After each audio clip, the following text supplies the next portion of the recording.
Notre histoire commence il y a des millions d'années, dans un monde où l'homme n'était qu'un acteur parmi tant d'autres, soumis aux forces de la nature et à l'instinct de survie.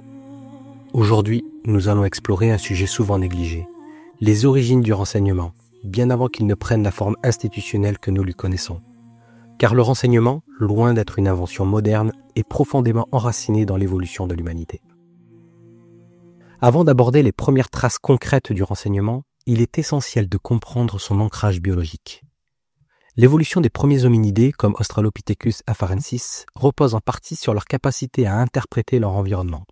Lynn Isbell, anthropologue à l'Université de Californie, avance une hypothèse fascinante. L'acuité visuelle des primates aurait évolué en réponse à la menace des serpents. Repérer ces prédateurs silencieux dans les hautes herbes aurait conféré un avantage sélectif crucial. Ce mécanisme de vigilance, d'observation et d'analyse des signaux environnants constitue la base même du renseignement. Sur le plan académique, on parle ici d'un processus adaptatif où le sens, particulièrement la vue et l'ouïe, sont affûtés pour collecter des données vitales. Ces premières pratiques, bien que rudimentaires, sont déjà une forme de renseignement de terrain. Mais si le renseignement naît d'une nécessité individuelle, il prend rapidement une dimension collective. Les recherches en anthropologie sociale, comme celles menées par Robin Dunbar, mettent en lumière l'importance des relations sociales dans l'évolution humaine. Selon la théorie de Dunbar, la taille croissante des groupes humains a nécessité le développement de mécanismes complexes pour maintenir la cohésion et faciliter la coopération. Le renseignement devient alors un outil collectif. Imaginez un groupe de chasseurs-cueilleurs. L'un repère des traces d'animaux, l'autre analyse la direction du vent, et un troisième raconte ses observations au reste du groupe autour d'un feu.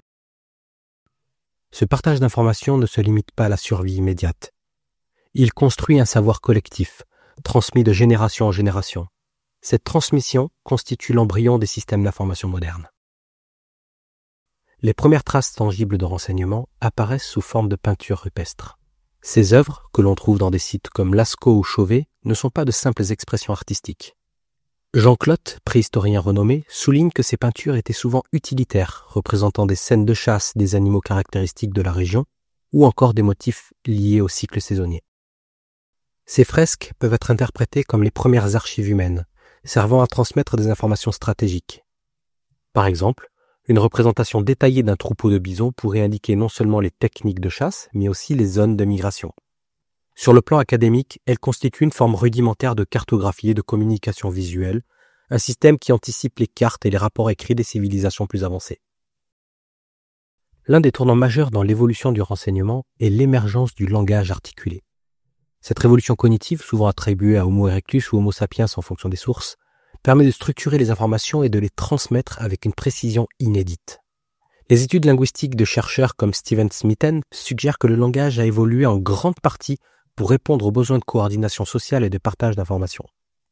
Dans un cadre stratégique, cela signifie que les informations sur les dangers, les opportunités ou les ressources pouvaient être codifiées et mémorisées. Les signaux gestuels ou vocaux utilisés par les premiers hominidés se sont transformés en véritables récits, permettant d'informer le groupe sur les éléments aussi divers que l'arrivée d'un prédateur ou l'emplacement d'une nouvelle source de nourriture. Ces récits, souvent partagés autour du feu, ne servaient pas seulement à divertir. Ils construisaient une cartographie mentale de l'environnement, essentielle à la survie. Enfin, à mesure que les groupes humains se sédentarisent, le renseignement prend une nouvelle forme. Il ne s'agit pas seulement d'observer la nature, mais aussi d'interpréter les comportements des autres groupes. Les premières tribus s'engagent dans des formes de diplomatie rudimentaire, évaluant quels voisins sont amicaux ou hostiles. Ces observations, parfois consignées dans des symboles ou des artefacts, posent les bases de la stratégie et de l'espionnage. Prenons l'exemple des alignements mégalithiques comme ceux de Stone Age. Les travaux de Mike Parker Pearson et de Rami Lizonina suggèrent qu'ils n'étaient pas seulement des lieux sacrés, mais aussi des outils de prévision astronomique, permettant d'anticiper des cycles saisonniers et d'organiser les activités communautaires. Ces structures représentent une sophistication accrue du renseignement collectif, combinant observation, prévision et transmission du savoir. En étudiant les origines du renseignement, nous découvrons qu'il ne s'agit pas seulement d'une pratique contemporaine, mais d'un mécanisme profondément ancré dans notre histoire.